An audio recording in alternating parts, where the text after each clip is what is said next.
کے اندر بھی ہے۔ قرآن کریم میں اور حدیث کو پڑھنے کے بعد یہ بات بالکل سامنے آتی ہے کہ جب انسان دنیا سے جاتا ہے تو قبر کے اندر 3 سوال پوچھے جاتے ہیں۔ آپ لوگوں نے یہ حدیث سنی ہوگی علماء سے۔ جو 3 سوال پوچھے جاتے ہیں ان تینوں سوالوں کا تعلق اعمال کے ساتھ نہیں ہے، نظریات کے ساتھ ہے۔ پوچھا جاتا ہے بتاؤ تمہارا رب کون ہے، تمہارا دین کیا ہے۔ یہ پہلا سوال بھی رب کے متعلق تمہارے عقائد کے متعلق ہے، تمہارا نظریہ چیک کیا جا رہا ہے۔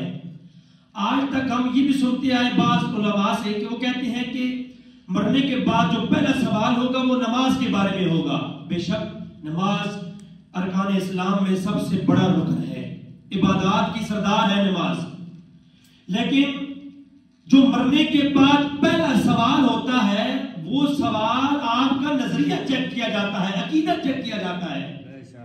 آپ کا عقیدہ کیا ہے؟ جب عقیدے کی معلومات مل جائے، عقیدہ کنفرم ہو جائے، اس کے بعد پھر اس کا میزان پہ لے جا کے اس کے اعمال چیک کیے جائیں گے۔ اگر یہ 3 سوال سے فیل ہو گیا، میں نے قرآن و حدیث میں کہیں نہیں پڑھا کہ جو 3 سوالوں میں سے کسی ایک سوال میں فیل ہو گیا اس کا میزان ہوگا، اسے پوچھا جائے گا نمازیں کتنی پڑھی ہیں، روزے کتنے رکھے ہیں، نہیں پوچھا جائے گا اس سے تمہارا رب کون ہے، من ربوں کا رب کون ہے۔ تعلق اس سوال کا تمہارے عقیدے سے ہے۔ ماں دین ہو، تمہارا دین کیا ہے۔ جب بندہ کہہ دے گا میں مسلمان ہوں تو مسلمان وہی ہوتا ہے جو اللہ کے رسول پر ایمان لے کے آیا، تو بات مکمل ہو گئی۔ لیکن نہیں، بات مکمل نہیں کی۔ تیسرا سوال بھی ہے کہ ما تقولوا بحق هذا الرجل۔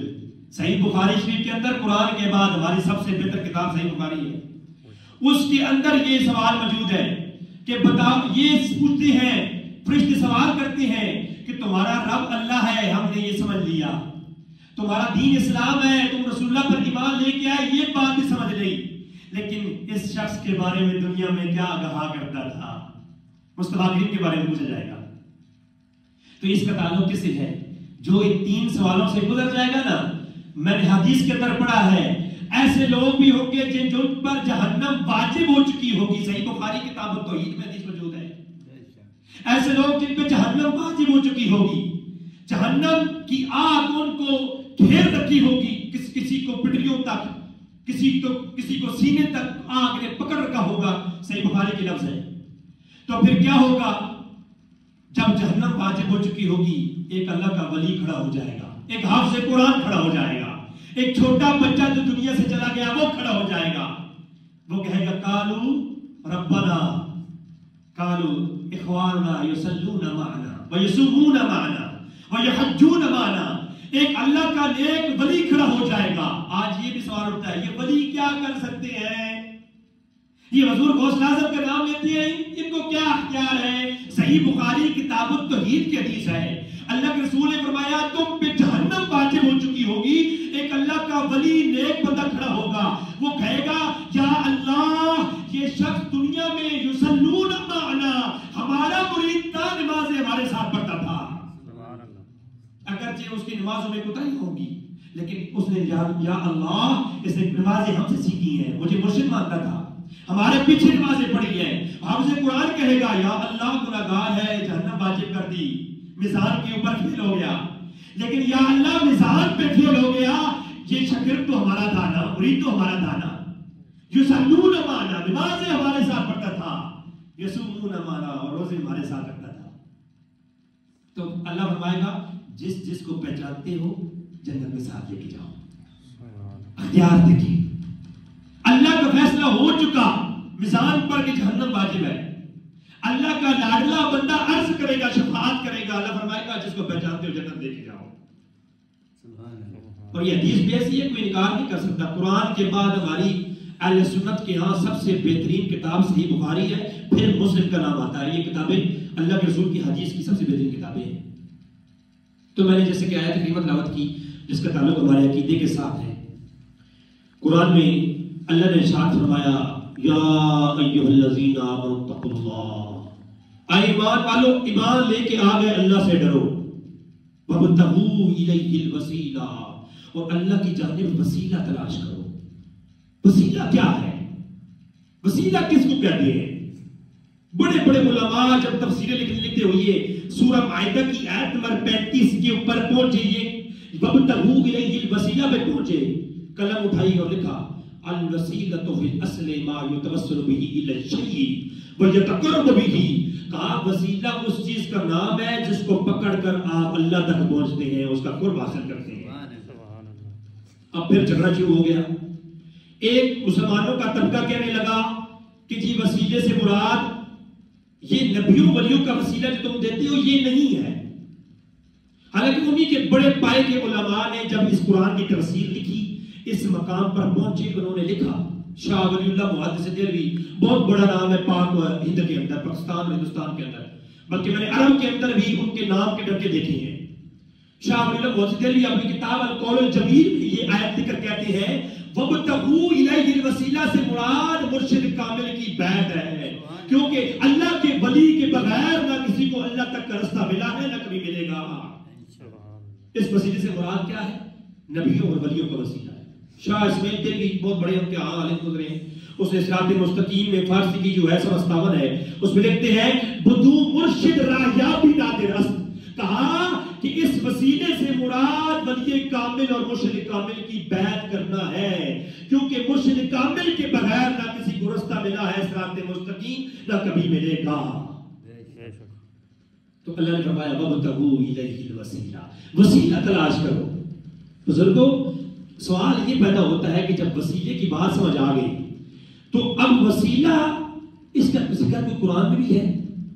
آج کل کہتے ہیں جی کہ ایک بار دوست ایسے ملتے ہیں، کہتے ہیں آپ کا عقیدہ قرآن سے ثابت نہیں ہے. ہم اور بھائیوں سے کہتے ہیں کہ آپ ہمارے پاس آئیں تو صحیح نا، ہم سے بیٹھے بات تو کریں، ہم بتائیں گے دیکھیں آپ لوگوں کو کسی نے غلط بتایا ہے کہ ہم قرآن و حدیث سے ہٹ کے عمل کر رہے ہیں. نہ، ہمارے عقیدے قرآن اور حدیث کے مطابق ہے. قرآن میں اللہ نے وسیلے کی تعلیم کی طرف اشارہ فرمایا. اللہ فرماتا ہے فَتَلَقَّى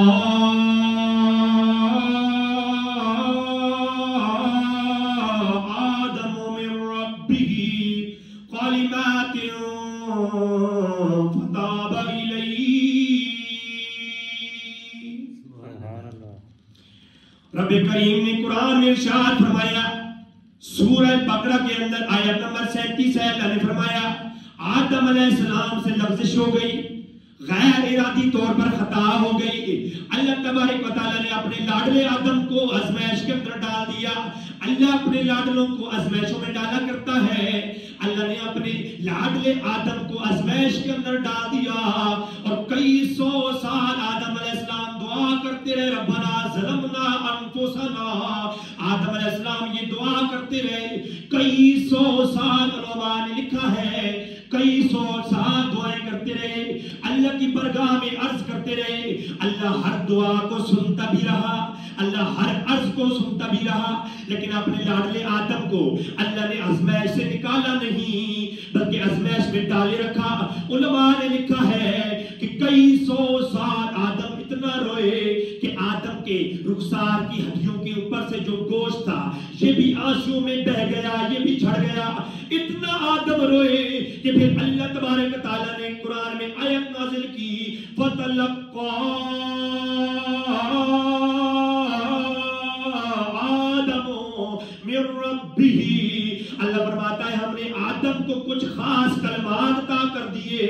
اے آدم ان کلموں کا ورد کر، اللہ تبارک تعالیٰ تمہاری توبہ قبول کرے گا. سامعین سید شام وہ کلمات 20 سے زیادہ مستند کتب کے اندر موجود ہے، لیکن چند کتابوں کے نام لے دیتا ہوں. اللہ اکبر. تفسیر سوالبی کے اندر علامہ سوالبی نے تفسیر روح المانی کے اندر علامہ رحمان روح المانی کے اندر بھی لکھتے ہیں، اور حافظ ابن کثیر نے البدایہ و نہایہ کے اندر اور دیگر کئی مفسرین نے اپنی کتابوں کے اندر ان کلمات کو لکھا کہ وہ کلمات یہ تھے کہ آدم علیہ السلام نے عرض کی یا رب بحق محمد لما غفرت لی. اللہ اکبر.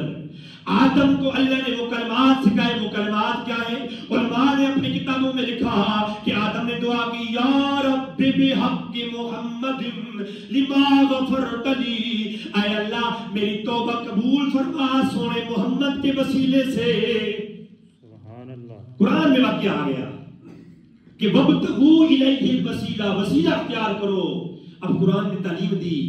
اب سوال ہی پیدا ہوتا ہے جب آپ دعا کرتے ہیں یا اللہ اس بندے ناچیز کی یہ دعا قبول فرما، کیا اللہ سن رہا ہے؟ بالکل سن رہا ہے، بالکل سن رہا ہے. ہمارا یہ عقیدہ نہیں کہ وسیلے کے بغیر اللہ سنتا نہیں، نعوذ باللہ. ہمارا عقیدہ ہے اللہ سنتا ہے، لیکن جب وسیلہ دیتے ہو تو قبولیت کے چانس زیادہ ہو جاتے ہیں. آدم کئی سو سال دعا کر رہے تھے، اللہ سن رہا تھا، اللہ سن رہا تھا. سونے لاڈلے آدم کی آزمائش کو دیکھ رہا تھا، فرشتوں میں فخر فرما رہا تھا، لیکن اللہ نے دعا قبول کی تو تعلیم فرمائی ہے فَتَلَقَّىٰ آدَمُ مِن رَبِّهِ، ایسے کلمات سکھائے آدم، ان کلمات کا ورد کر، تمہاری توبہ قبول ہوگی. پھر سبحان اللہ آدم علیہ السلام کی توبہ اللہ نے قبول کی. اللہ نے فوراً توجہ فرمائی، فرمایا آدم یہ تمہیں کیسے معلوم ہو گیا، تم محمد صلی اللہ علیہ وسلم کو کیسے جانتے ہو؟ سوال کیا. حالانکہ اللہ کا سوال کرنا یہ نہیں تھا کہ اللہ کو معلوم نہیں تھا. اللہ تعلیم دے رہا ہے کہ پوری دنیا کی مخلوق کو یہ بات معلوم ہو جائے کہ سب کچھ اس کائنات میں ذات محمد کے وسیلے سے ہے. یہ اہل سنت کا عقیدہ عین قرآن اور حدیث کے دائر میں موجود ہے. جب ہمارے ہاں قرآن کے بعد میں جیسے عرض کی بخاری مسلم بہت بہترین کتابیں ہیں. یہ نام میں اس لیے لیتا ہوں، یہ علماء زید شاہ میرے اساتذہ کرام موجود ہیں، آپ کے کسرا کی دیگر مساجد میں بھی میرے اساتذہ کرام ماشاءاللہ خطیب ہیں، ان سے میں نے سیکھا، ان سے میں نے پڑھا. تو یہ میں کتابوں کے نام اس لیے لیتا ہوں کہ یہ جو نوجوان بچے ہیں ان کے ذہنوں میں کتابوں کے نام آئیں گے، انشاءاللہ ایک دن آئے گا ان کو بھی کتابوں سے محبت ہو جائے گی، یہ بھی اللہ کے رسول کی حدیث پڑھیں گے. سبحان اللہ. تو قرآن کے بعد یہ جو ہماری بہترین کتابیں ہیں، ان کتابوں کی شرطوں پر ایک کتاب لکھی گئی جس کا نام ہے المستدرک علی الصحیحین. لکھنے والے امام ابو عبداللہ بن عبداللہ حاکم نشاپوری 405 ہجری میں گزرے، آج سے تقریباً 1100 سال پہلے گزرے. امام بخاری 256 ہجری میں گزرے ہیں، تقریباً آج سے 1350 سال یا 1200 سال پہلے امام بخاری گزرے. اور امام بخاری کے بعد یہ گزرے امام حاکم.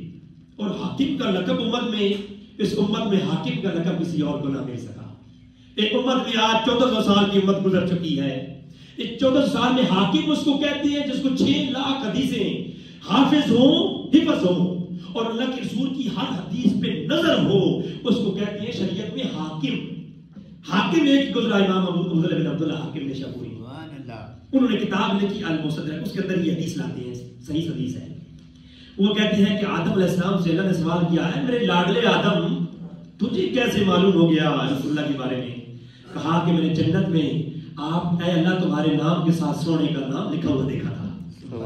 پھر اللہ تبارک تعالیٰ نے آدم کو کہا لولا محمد لما خلقت الآدم، اے آدم اگر میں محمد کو پیدا نہ کرنا ہوتا میں تجھے ہی پیدا نہ کرتا. لولا محمد، اگر محمد نہ ہوتے لما خلقت الآدم، آدم ہی نہ ہوتے. اور علامہ اقبال جیسے شاعر مشرق وہ اس مقام پہ پہنچے نا جس چیز کو بڑھا، انہوں نے اپنے جواب شکوہ میں اقبال بڑی کمال کی بات کہی. وہ کہتے ہیں ہو نہ یہ پھول تو بلبل کا ترنم بھی نہ ہو، چمن دہر میں کلیوں کا تبسم بھی نہ ہو نہ یہ ساقی تو پھر یہ میں بھی نہ ہو، خم بھی نہ ہو، بس میں توحید بھی دنیا میں نہ ہو، تم بھی نہ ہو. کہا یہ اللہ کا جو نام لیا جاتا ہے دنیا میں، یہ دنیا ہی نہ ہو جو ذات مصطفیٰ نہ ہو، یہ بس میں توحید بھی دنیا میں نہ ہو، یہ جو کچھ بھی ہے یہ مصطفیٰ کریم کے نام سے ہے.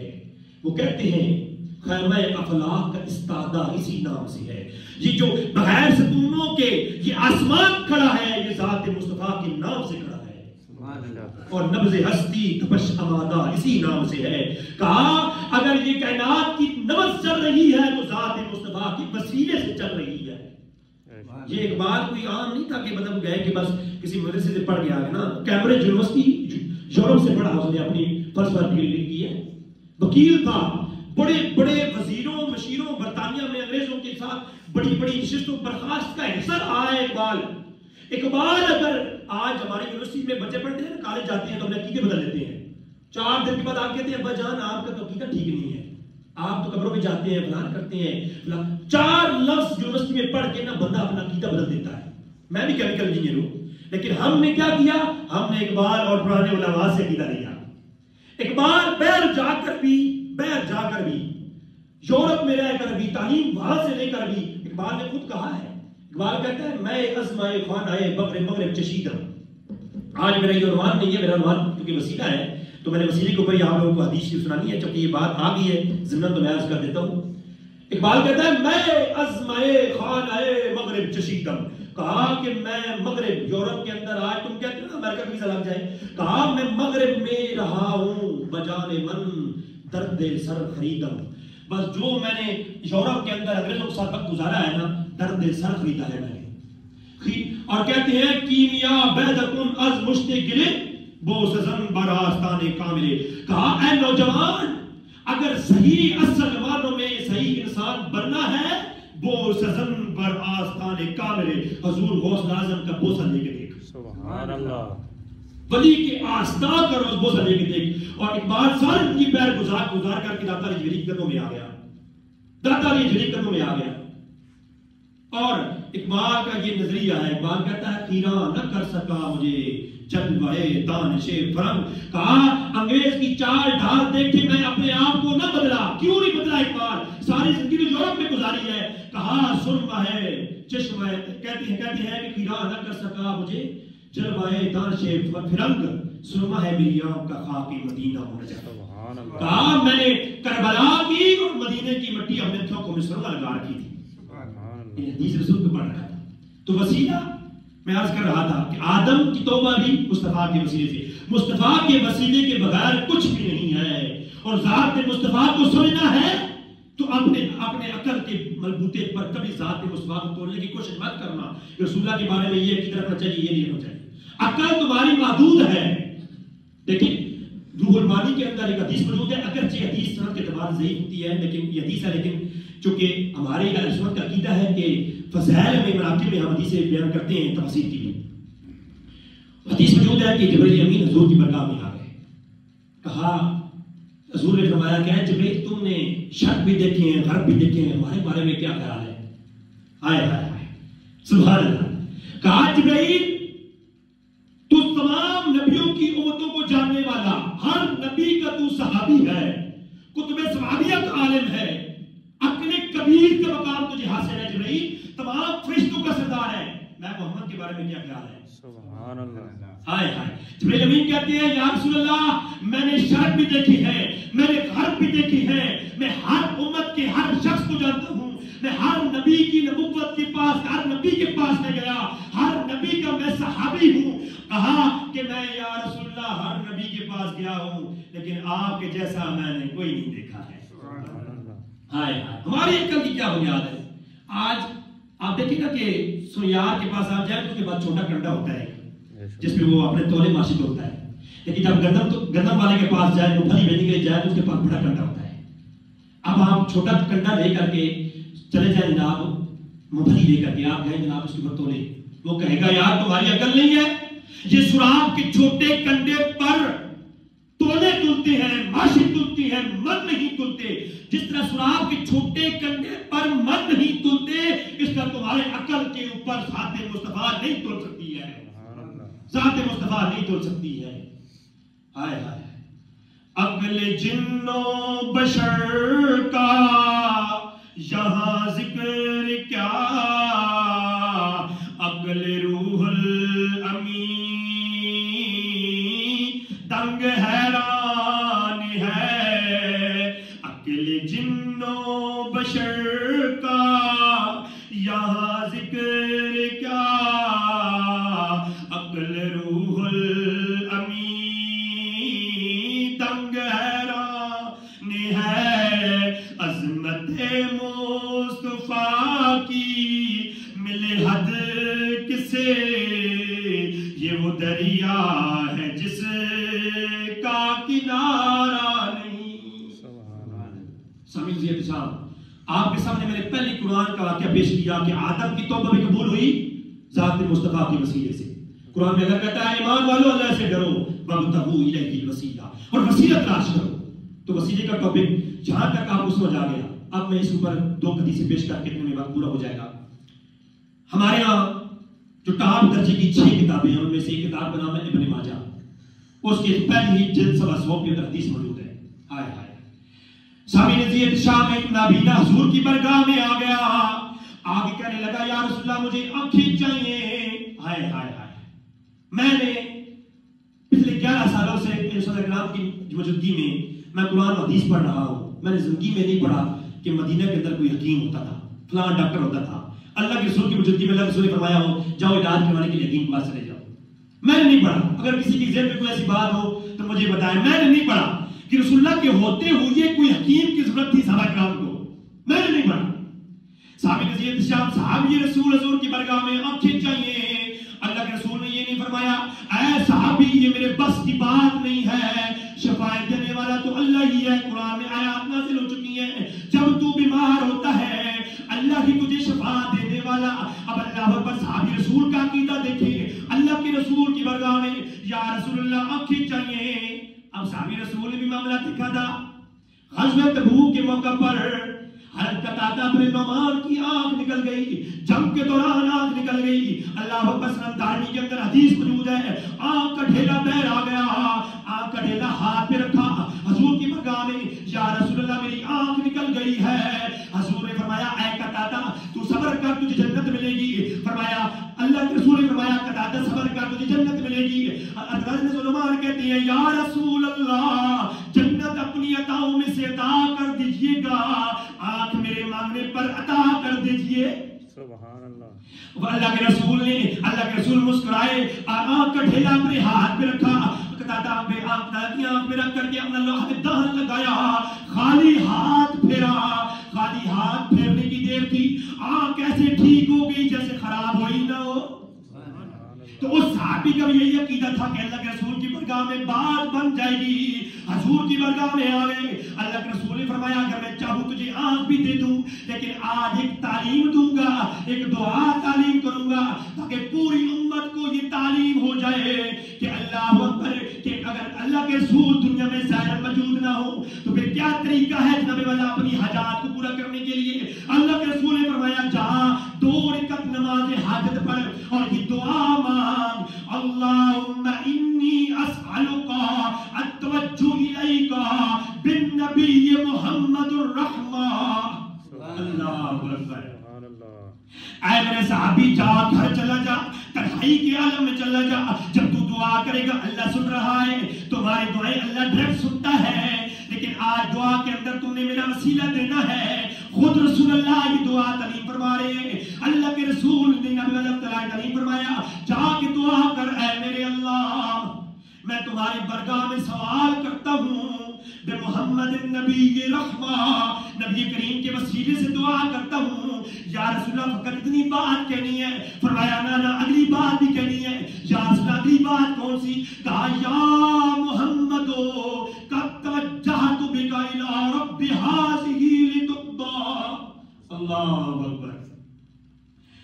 کہنا ہے کہ اے محمد جب دعا اللہ سے ہو رہی ہے اے میرے اللہ تو سن رہا ہے. فرمایا سن رہے ہیں اللہ سن رہا ہے. یا رسول اللہ جب میں دعا کروں گا اللہ سنے گا. فرمایا بالکل سن رہا ہے. یا رسول اللہ جب اللہ سن رہا ہے تو یا محمد یہ کہنا کہ اے محمد آپ بھی توجہ فرمائیں. یا اللہ یا رسول اللہ دعا کے اندر آپ کی توجہ کیوں چاہیے؟ تو حدیث سے معلوم ہوا کہ اللہ بھی تب تک توجہ نہیں فرماتا جب تک سونا توجہ نہیں فرماتا. سبحان اللہ. اللہ اکبر. فرمایا دعا میں یہ کہنا ہے یا محمد اے محمد میں آپ کی توجہ سے اللہ کی بارگاہ میں متوجہ ہوں. جو ہی دعا کی ابھی لوٹ کر نہیں آیا تھا اللہ نے آنکھیں عطا فرما دی. سبحان اللہ. اللہ اکبر. سامعین عزیز شام جتنے وقت مجھے ہے اس میں نے آپ کو قرآن کی آیات کی تفسیر بیان کی ہے کہ اللہ فرماتا ہے سورہ مائدہ کی آیت 35 میں کہ اللہ سے ڈرو اور وسیلہ تلاش کرو. تو قرآن میں بھی اس کی تعلیم موجود ہے کہ آدم کو جو آدم خود بھی ہے جو دعا کرتے ہیں اللہ خود سنتا ہے.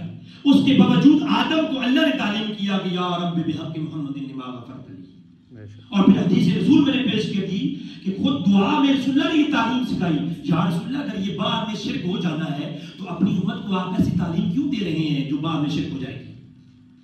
دوستو ہم کسی کے خلاف بات نہیں کرتے ہیں، ہمیں یہ طریقہ ہی نہیں ہے. ہم اپنے عقیدے کا دفاع کرتے ہیں. میرا حق ہے کہ میں آپ لوگوں کو بتاؤں کہ ہمارے عقیدے قرآن و حدیث میں کیا ہے.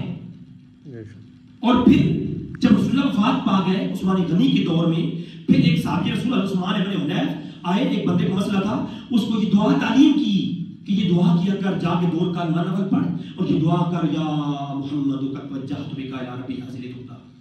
تو آپ لوگوں کے لیے بھی یہ آج یہ چیز موجود ہے، یہ سند صحیح کے ساتھ حضور کا فرمان موجود ہے، جب آپ کو کوئی مشکل ہو 2 رکعت نماز نفل پڑھیں اور پھر یہ دعا مانگے، اگر عربی میں نہیں آتی اردو میں پڑھیں، دعا مانگے کہ اے اللہ میں تمہاری برگاہ میں رسول اللہ کے وسیلے سے متوجہ ہوں، اے اللہ تو میری مشکل کو آسان فرما، اے محمد آپ توجہ فرمائیں، میں اللہ کی برگاہ میں متوجہ ہوں۔ سونے کو یار محمد کیا کہ پکارنا بھی صحابہ کا عقیدہ ہے۔ سبحان اللہ۔ انشاءاللہ پھر کبھی موقع ملا تو میں اس کے اوپر مزید تفصیل کے ساتھ گفتگو کروں گا۔ یہ بابا جی کافی عرصے سے مجھے جانتے ہیں کہ میں قرآن اور حدیث سے ہٹ کے بات نہیں کرتا۔